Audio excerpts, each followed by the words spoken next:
chosen one, there is a kind of tired that sleep cannot touch. You know exactly what I mean. It is not your body.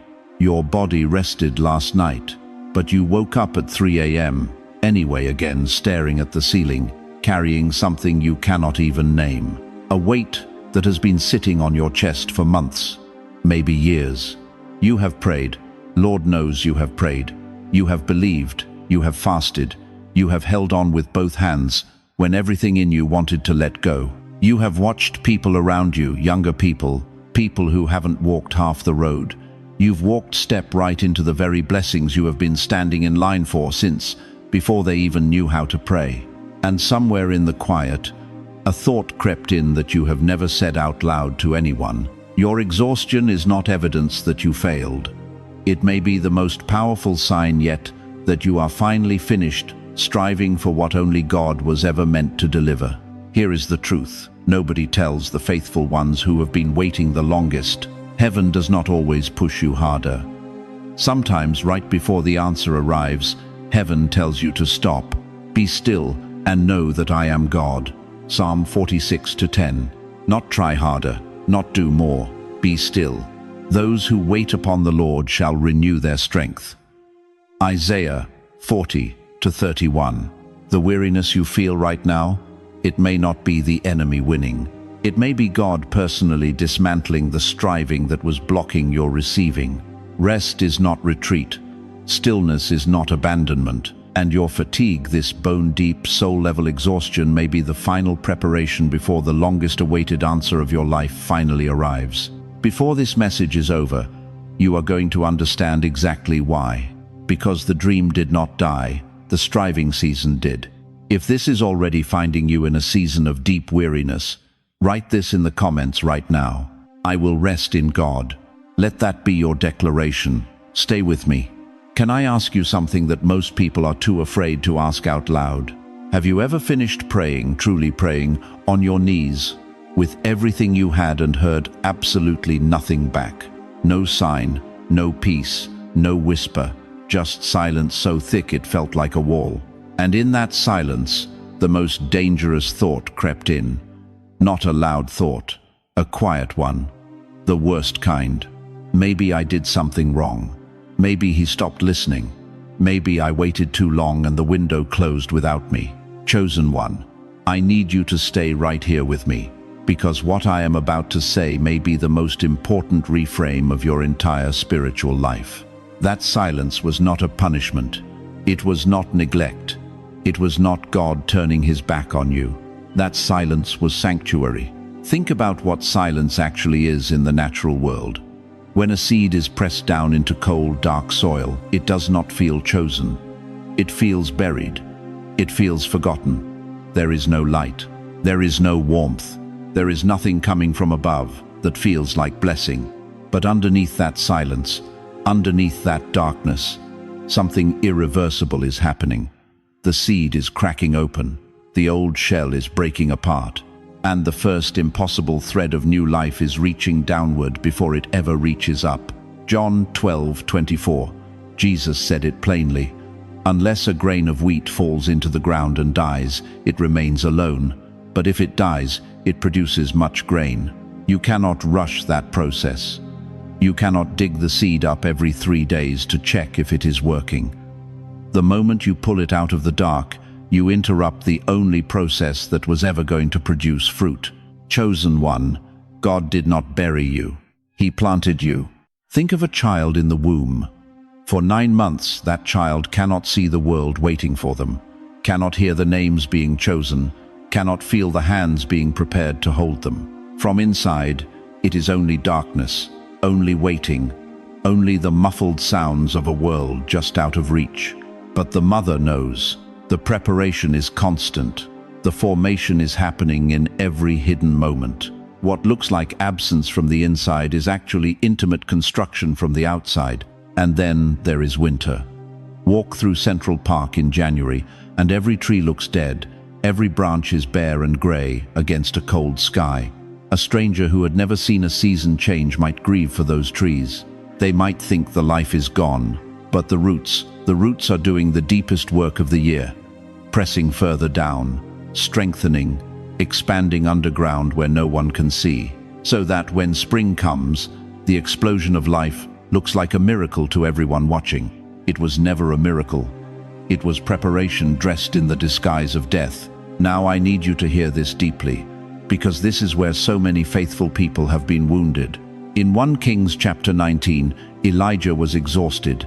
He had just won the greatest spiritual battle of his life, and then collapsed in the desert and asked God to let him die. He was done. He was empty. He was silent inside. And God did not come to him in fire, did not come in earthquake, God came in a still, small voice. Not thunder, a whisper. And here is what that tells us about the nature of God, that most sermons never say out loud. God does not always speak loudest when you need him most. Sometimes he speaks softest, because a whisper requires you to get close. A whisper requires the room to be quiet. A whisper requires you to stop generating so much noise of your own desperate trying that you can finally hear the one voice that matters. The silence in your life was not God going distant. It was God drawing you close enough to hear something that could never have reached you over the noise of your striving. What felt like an empty room was actually a room under renovation. Behind those closed doors, God was rebuilding the architecture of your next season. Rewiring things you could not see, moving walls, raising ceilings, preparing a space that your old life simply could not have contained. You were not forgotten in the silence. You were being formed by it. And here is what I need you to hold on to before we move forward. What is hidden is not absent. What is quiet is not finished. And what feels like the longest winter of your life may be the very season that is growing the deepest roots you have ever had. The emptiness you felt was not emptiness at all. It was a protected place, a sanctuary, where God was forming the next version of you in ways that the noise of the world could never have allowed. But silence is only the first layer of what is happening, because your spirit has already been showing signs you noticed but could not explain that something is beginning to shift. Stay with me, because the next part may finally give language to something you have been feeling for weeks but could not put into words. Let me ask you something nobody has asked you in a long time. When did you stop recognizing yourself? Not in a frightening way, in a quiet way, in the way you noticed that the things that used to consume you, the hustle, the proving, the pushing, they just don't pull at you anymore. The phone calls you used to rush to answer, the opinions you used to lose sleep over, the rooms you used to fight to get into. You don't want any of it the way you once did. And instead of feeling free, you felt afraid, because you thought something was wrong with you. I need you to hear this truth right now, and I need you to let it land deep. Nothing is wrong with you. Everything is changing within you. The scripture says it plainly. Be transformed by the renewing of your mind. Romans 12:2. Not fixed, not repaired, transformed. That is an entirely different process. And transformation, real transformation, does not feel like winning at first. It feels like losing things you no longer need. Think about the caterpillar. When it enters the chrysalis, it does not simply grow wings inside a shell. Scientists have studied this. What actually happens inside that cocoon is one of the most violent and sacred processes in all of nature. The caterpillar's entire body dissolves. It literally breaks down into liquid. Everything it once was, every cell, every structure, every familiar form melts away completely before anything new can be built. If that caterpillar had a voice, it would say exactly what you have been saying. I don't know who I am anymore. I don't know what I want. Everything that used to matter just doesn't feel the same. And the answer, the real answer, is not that something went wrong. The answer is that the old form had to go so the new one could be assembled. You are in your chrysalis season. Therefore, if anyone is in Christ, the new creation has come. The old has gone, the new is here. 2 Corinthians 5:17. The old has gone, not retreated, not paused, gone. And you cannot rush that process without destroying the very thing God is building. Here is what this looks like in real life for people your age. people who have walked long roads and carried heavy things for decades. You find yourself pulling back from relationships that used to feel necessary but now feel hollow. Conversations that circle around nothing, people who take and rarely give, gatherings where you smile and nod, but come home feeling emptier than before you arrived. You have lost the energy to pretend, and you thought that was loneliness. But it is not loneliness, it is discernment. God is clearing the room. You have also stopped chasing outcomes the way you once did. You used to be able to manufacture momentum by sheer willpower. Early mornings, late nights, grinding through exhaustion because the goal felt worth it. But now, that engine won't start the same way. You sit down to force something forward, and your whole being just says no. You thought that was laziness, but it is not laziness. It is refusal. Your spirit is refusing to spend one more ounce of sacred energy on a version of life too small for where God is taking you. You are outgrowing the version of yourself that could not carry your next chapter. Think about a river. For years, you have been paddling upstream, fierce, exhausted, determined, fighting the current with everything you had. And you told yourself that the fighting was faith, that the striving was obedience, that if you ever stopped paddling, everything would fall apart. But what if the current was always going somewhere better than where you were trying to go? What if God has been waiting for you to drop the oars? The tiredness you feel right now is not weakness, it is resistance. It is the friction between who you have been forcing yourself to be and who God has already decided you are becoming. That friction is supposed to hurt. It means the old skin is coming off. And here is what I know about people who have walked with God as long as you have. You already sense this. You already feel it somewhere beneath the exhaustion. A quiet knowing. A strange peace that does not match your circumstances.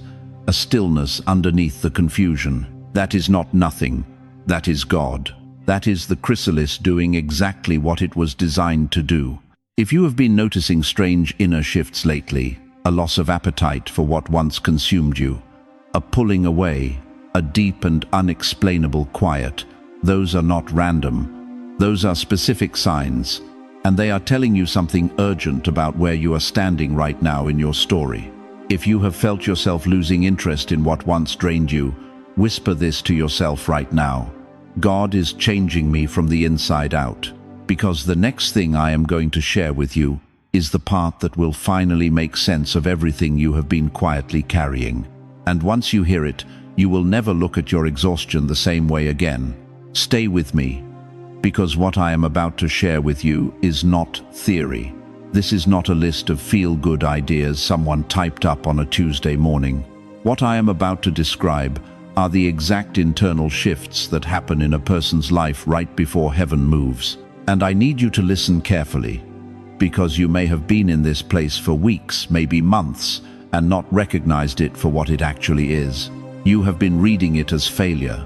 God has been writing it as preparation. Here is the first sign. You no longer want to be in rooms that drain you.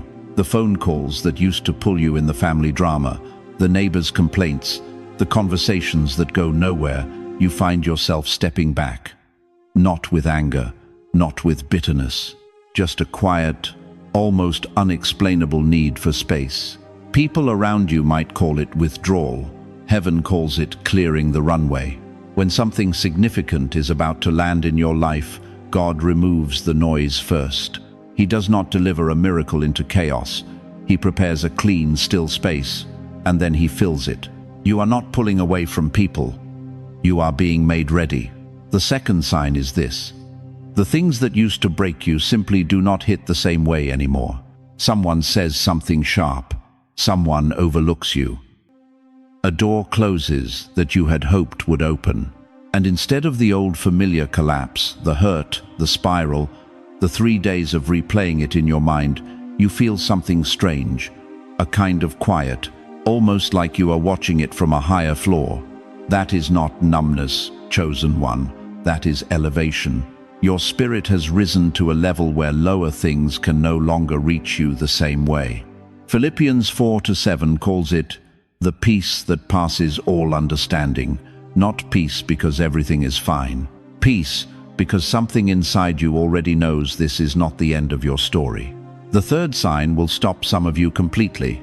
You have peace and you cannot explain it. Nothing in your circumstances has changed. The bill is still on the table. The relationship is still uncertain. The answer still has not come. And yet, somewhere deep in your chest, there is a settled quiet that was not there 6 months ago. Your mind still asks questions, but your spirit has already received the answer. That peace is not passive. That peace is prophetic. It means your inner world has already accepted what your outer world has not yet seen. Habakkuk 2-3 says it plainly, though it tarry, wait for it, it will surely come. The fourth sign. Your dreams are more vivid.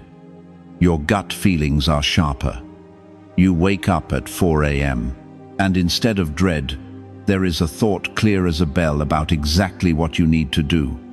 A name comes to your mind, a door you had not considered. A memory rises that suddenly makes sense of a decade of confusion. This is not coincidence. This is the veil thinning. God speaks most clearly when the noise of striving finally goes quiet. The fifth sign is one most people misread entirely. You are moving slower. Your body wants rest. You have less energy for the hustle that used to define you. And because this culture worships productivity, you have been treating that slowness like a character flaw, like laziness, like defeat. But chosen one, listen to me.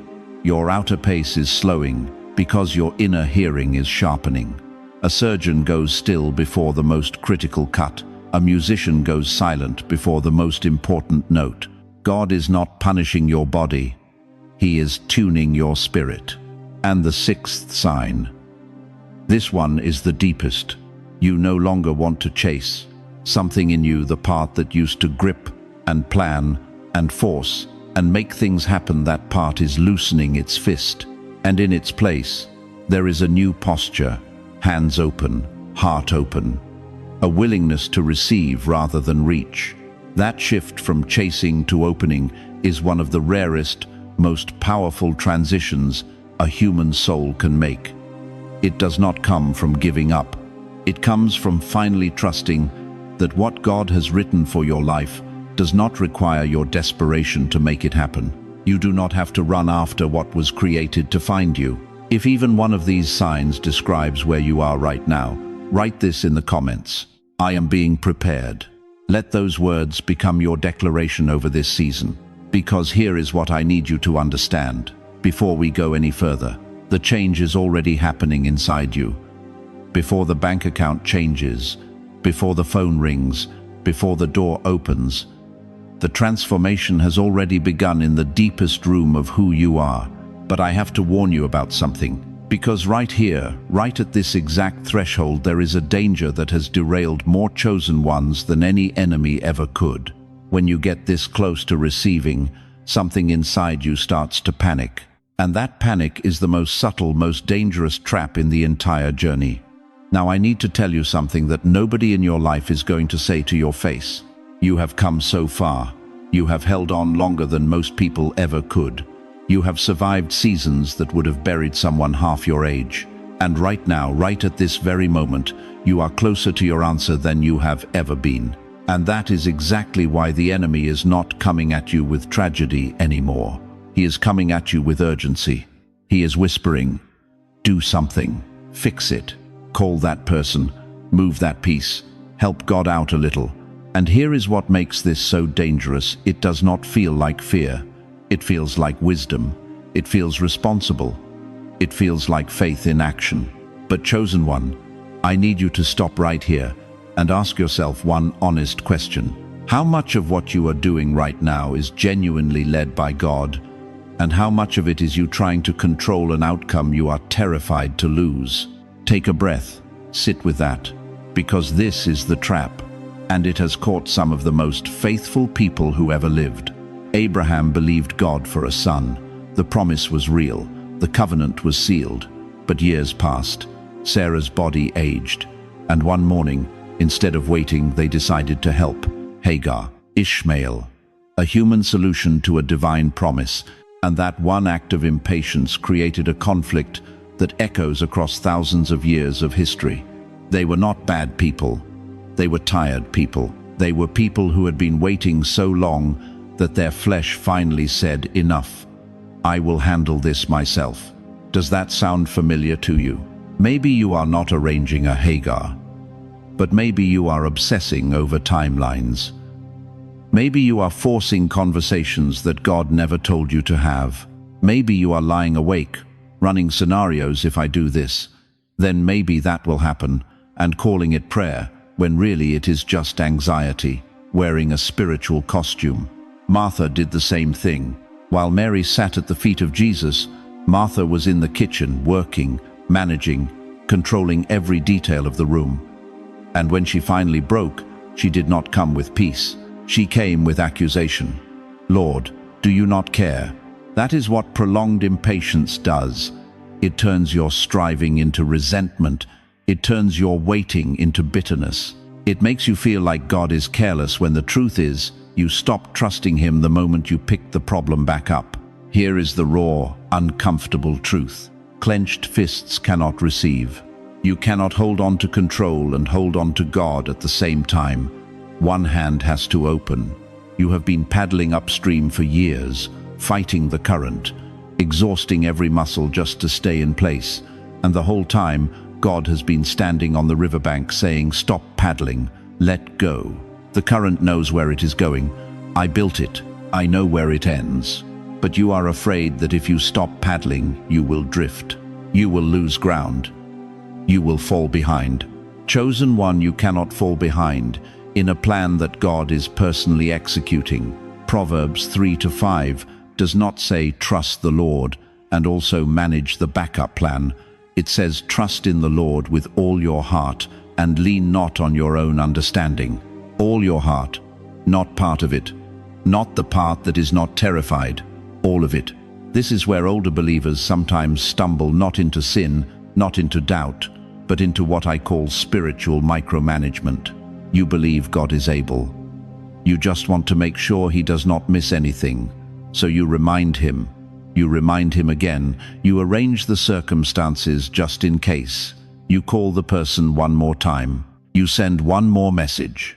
And every time you reach back for that control, you are telling heaven, "I do not fully trust you with this." Control is not faith. Let me say that again. Control is not faith. Sometimes, and this will challenge everything your driven, hardworking, New York spirit was raised to believe, sometimes the highest form of faith is unclenching. It is putting your hands down. It is going to bed before the problem is solved. It is saying, "Lord, I release what I cannot control," and meaning it. Not passivity, not giving up, not sitting on the couch and waiting for a miracle to knock on your door, but a deep, deliberate act of trust that says, "I have done what you asked me to do. The rest belongs to you." Before we go any further, do that right now.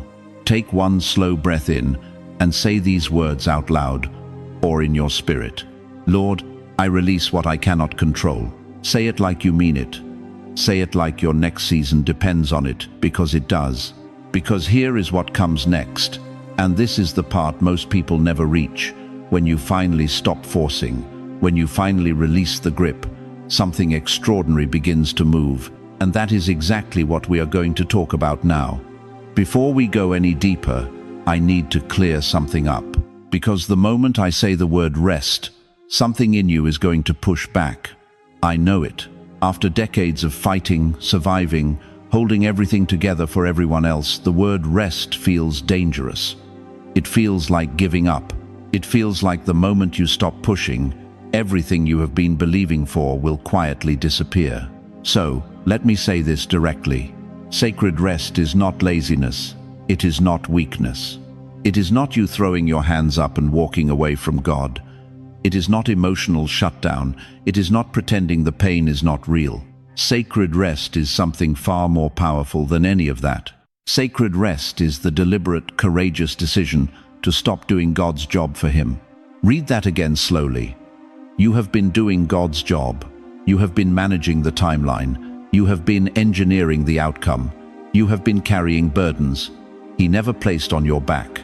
You picked them up yourself because somewhere along the way, you were taught that your striving was what kept the promise alive. But chosen one, the promise was never held together by your effort. It was held together by His word. Psalm 23 does not say He stands beside you while you collapse. It says He makes me lie down. That is not a suggestion. That is a shepherd physically guiding an exhausted sheep away from the edge, because the sheep does not know how close it is to falling. He makes you lie down, not because the battle is lost, because He is about to fight it without you. Exodus 14:14. The Lord shall fight for you. You shall hold your peace. Not organize the strategy. Not send one more email. Not have one more conversation trying to explain your situation to someone who was never meant to understand it. Hold your peace. That is your only assignment right now. So, what does sacred rest actually look like for you practically, today, in your real life? It looks like opening your Bible in the early morning instead of opening your worry, sitting with the Word not to find an answer, but to find His presence. Sacred rest looks like taking a slow walk outside and praying, without performing. Not a prayer designed to convince God, just a conversation between a tired soul and a faithful Father. It looks like refusing to reopen that emotional battle you have already fought 100 times in your mind. You know the one, that wound you keep pressing on. Sacred rest means putting your hand down and trusting that God saw what happened, and He has not forgotten. It looks like not explaining your season to everyone who asks. Some people want information, not to support you, but to measure you. Sacred rest means your breakthrough does not need a public announcement. Move in silence. Let God be your press secretary. And here is where it gets profound. When you finally stop white-knuckling your future, something begins to shift inside you that striving could never produce. Your soul gets quiet enough to hear again. Not the noise of anxiety, not the loud voice of comparison, not the whisper of fear dressed up as practicality. You begin to hear the still, small voice that has been trying to reach you through all the noise you created trying to make something happen. Rest does not just give you relief. Rest gives you back your identity. Because somewhere in all that striving, you forgot who you were before the waiting started. Before the unanswered prayers stacked up. Before the years added weight. Before the disappointments rewired the way you see yourself. You are not a person defined by what has not happened yet. You are a chosen vessel being prepared for something that requires a version of you that striving could never build.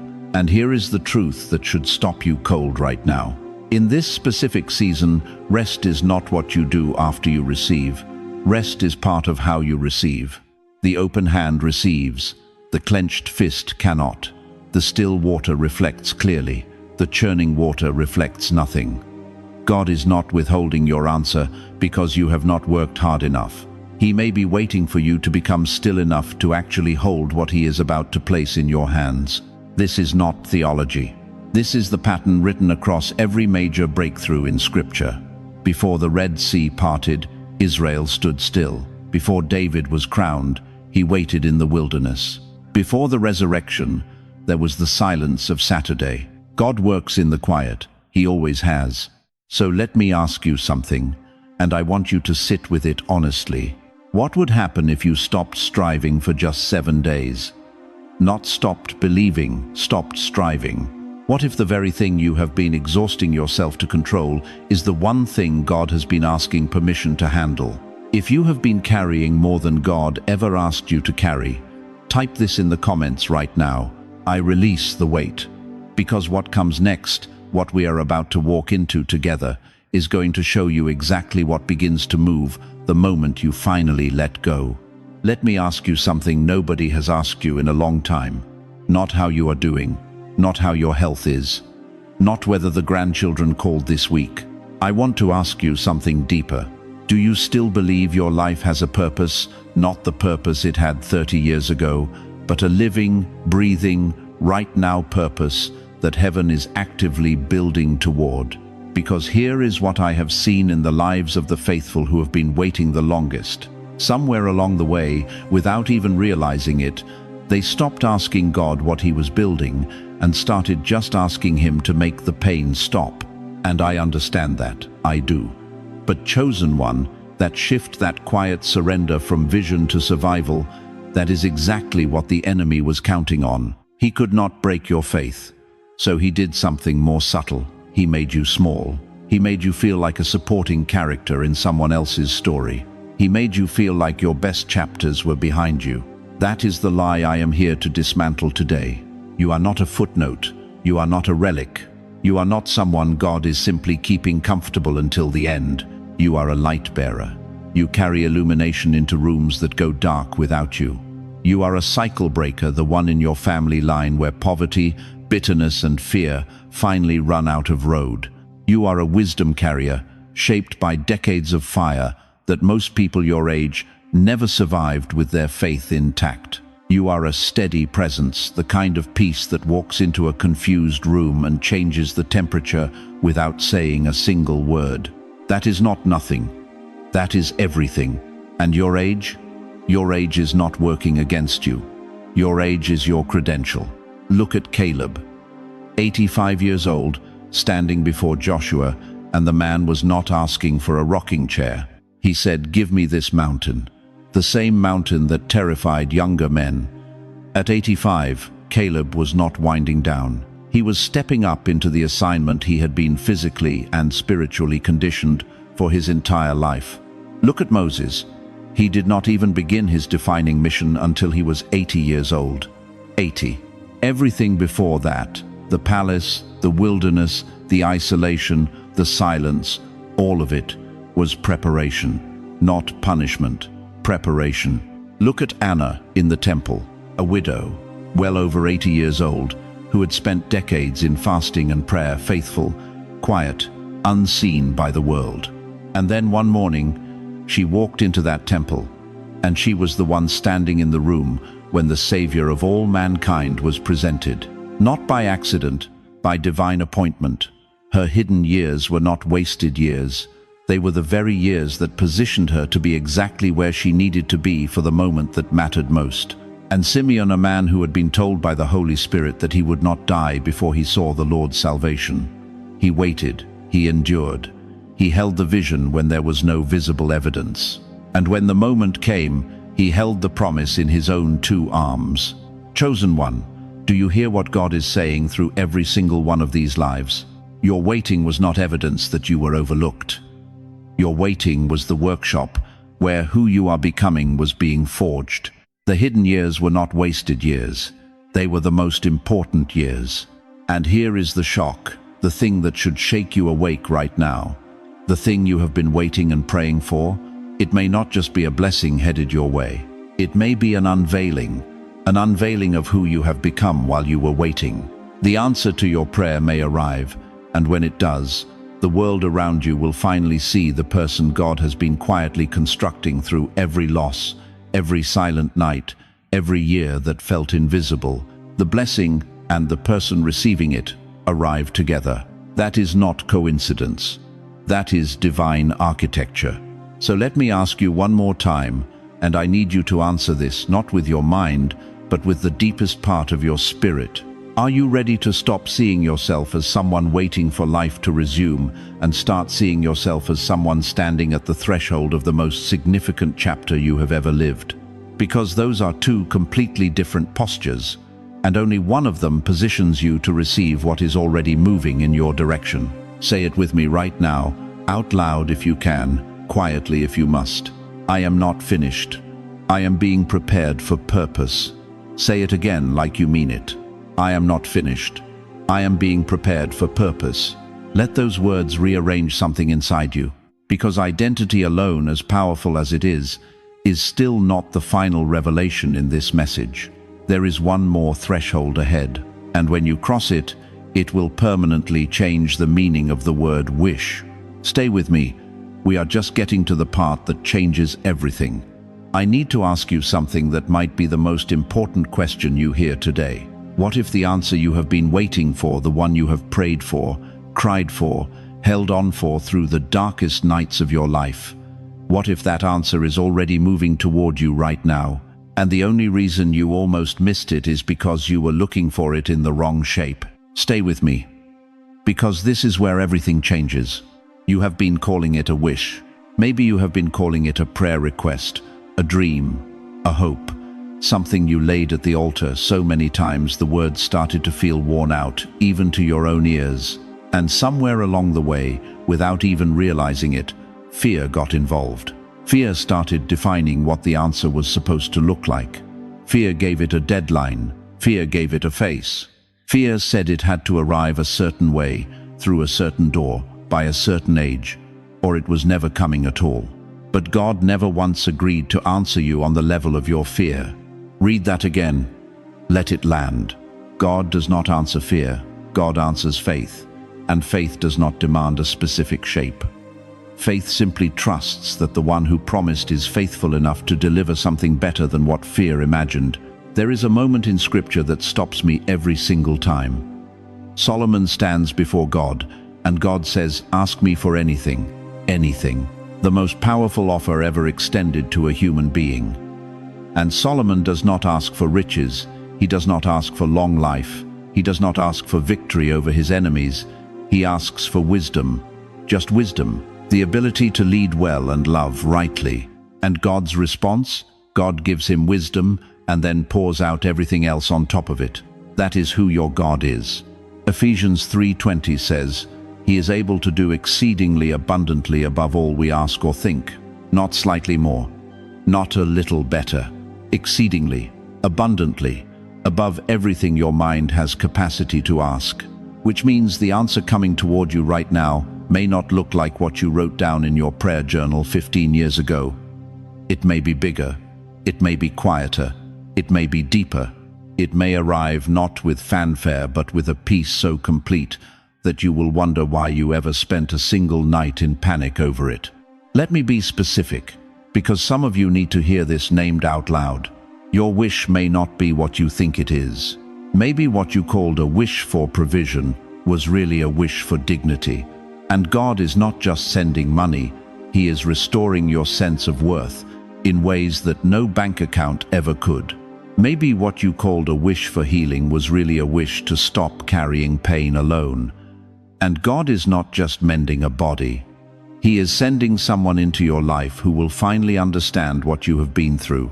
Maybe what you called a wish for a second chance was really a wish to matter again. To wake up with a reason. To feel like these years still count for something. And God is not just opening a door. He is handing you a final life assignment so rich with purpose that the years ahead will outshine everything that came before them. You did not pray too small. You prayed from a wounded place. And God, in His mercy, refused to answer the wounded version of your request. He held it. He let it age like something precious. And He is preparing to return it to you transformed.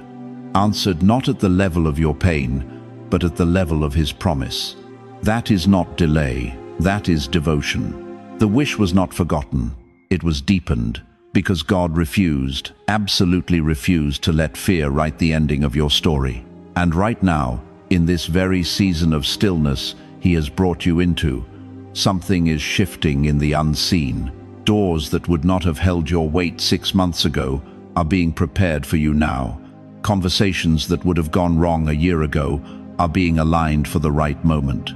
The very rest you have been resisting is the thing that is making room for what is finally coming through. So lift your head, chosen one. Not in striving, not in grasping. Lift it in expectancy. The kind of expectancy that does not demand a timeline because it trusts the one who holds time itself. If you believe God is doing something deeper than what your eyes can see right now, write this in the comments. I am ready to receive.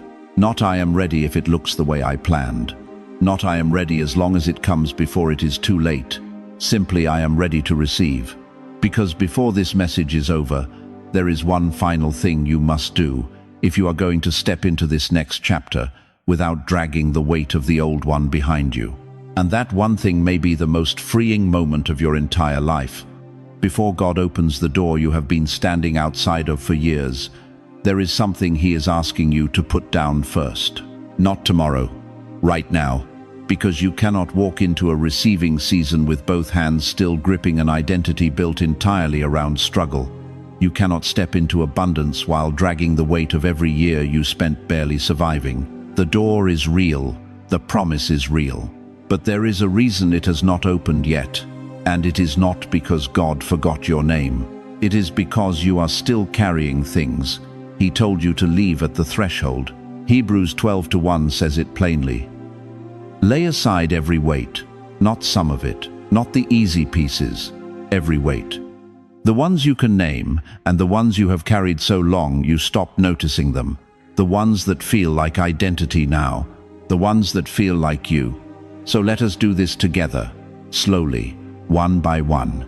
The first thing you need to lay down is control. You have been managing, planning, calculating, trying to engineer your own breakthrough because deep down you were afraid that if you stopped pushing, nothing would move. But chosen one, let me ask you something nobody has dared to ask you directly. Has the pushing worked?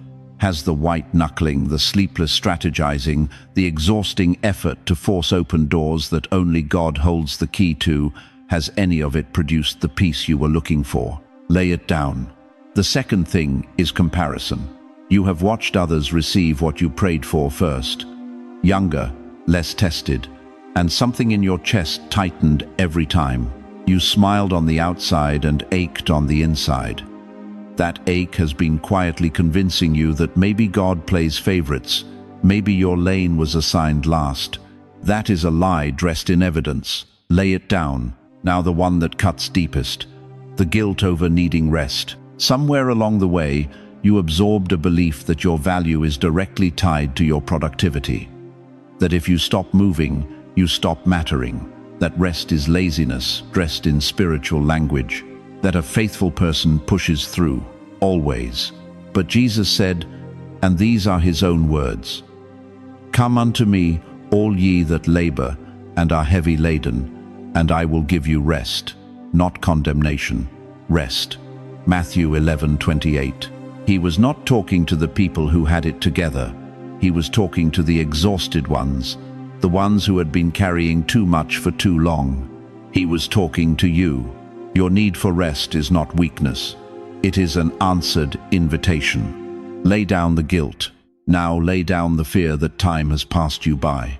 This one is personal, because you have age on your face and decades in your memory, and the world keeps telling you that the window is closing, that your best is behind you, that the dreams you are still holding are embarrassing at this point. I need you to hear this with every fiber of your spirit. God does not work on the world's timeline. Abraham was 75 when the promise was spoken over him. Moses was 80 when God handed him his assignment. Anna was 84 years old, praying in the temple, when she became the first person to publicly declare the arrival of the Messiah. Your age is not a limitation, it is a credential.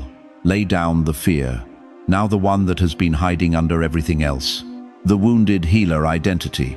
You have defined yourself by what you survived, by the hard road, by the losses, the betrayals, the years of holding on. And somewhere that story stopped being your testimony and became your entire personality. Your pain became your proof of worth. Your suffering became your spiritual currency. And now, without even realizing it, you are afraid that if the suffering ends, you will not know who you are anymore. Chosen one, you were never meant to bleed forever to be valuable.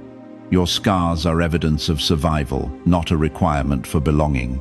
The season of proving yourself through pain is over. Lay down the wounded healer identity.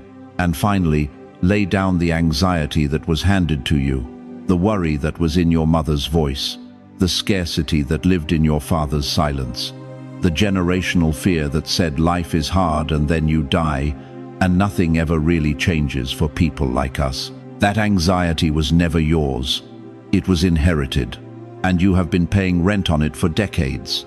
It stops here, in this moment, in this breath. Because once this is released, truly released, the final prayer we are about to pray together will not feel like comfort.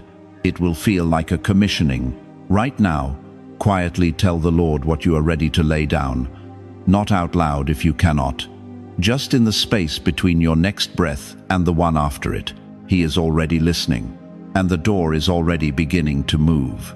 Before we close, I need you to do one thing. Stop everything you are carrying right now, just for this moment. Put it down. Every worry about whether it is too late. Every question about whether God still hears you. Every silent accusation you have been making against yourself in the dark. Put it all down. Because what I am about to speak over your life is not a motivational speech. This is a blessing. This is a commissioning. And it was written for you before you ever found this message today. Father, we come before you right now with gratitude so deep it has no adequate words. Thank you for keeping this one.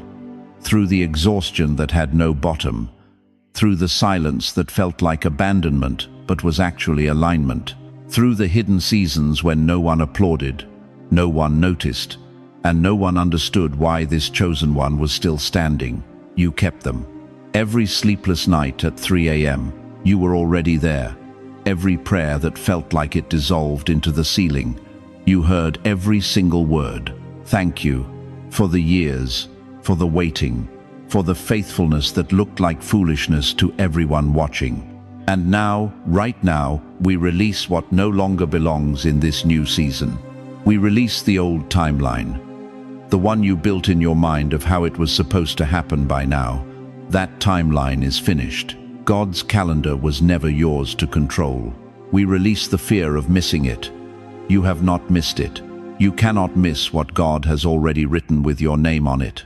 We release performance. The exhausting, never-ending need to prove your worth through effort, through output, through doing more, so God will finally move. It is finished. You are enough. You always were. We release the hidden shame, the quiet voice that whispered, "You were the reason for the delay." That voice was never God, and today it loses its authority over you. We release the inner panic, the desperate urgency that has been clenching your spirit like a fist. Open your hand. What God is bringing cannot be caught. It can only be received. We release self-accusation. Every indictment you have filed against yourself in the courtroom of your own mind. Case dismissed.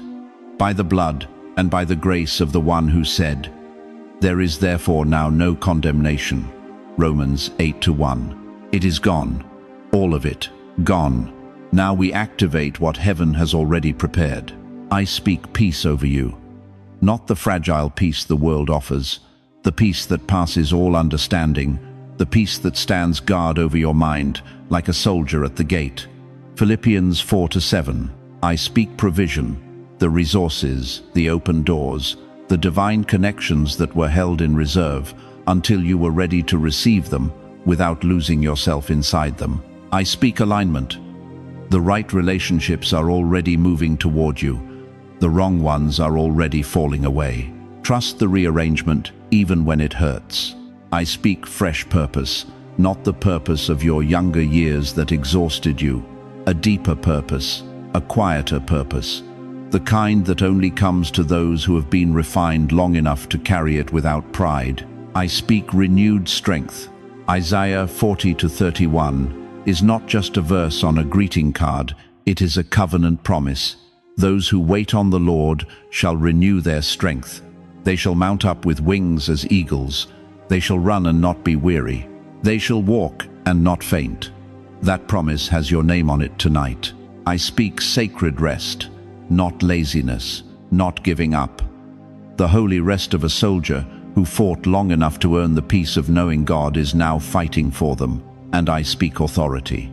The authority of a life that endured. The authority that only comes from walking through fire and refusing to become bitter. Your later years are not your diminishing years. They are your most dangerous years to the kingdom of darkness, because you have nothing left to prove and everything left to give. Hear me now, chosen one. The night season is not forever. It never was. The root that grew hidden in the dark is about to break the surface. And when it does, people who never believed in your season will not be able to explain what they are witnessing. The door you have been pushing against will not be forced open. It will simply be open when you arrive. You are closer than you think, closer than the silence suggests, closer than the exhaustion implies, closer than your own fear is willing to admit. Your rest is not empty. It is pregnant. Something is being born in the stillness that striving never could have produced. God has been preparing you to receive in peace what forcing never could have brought.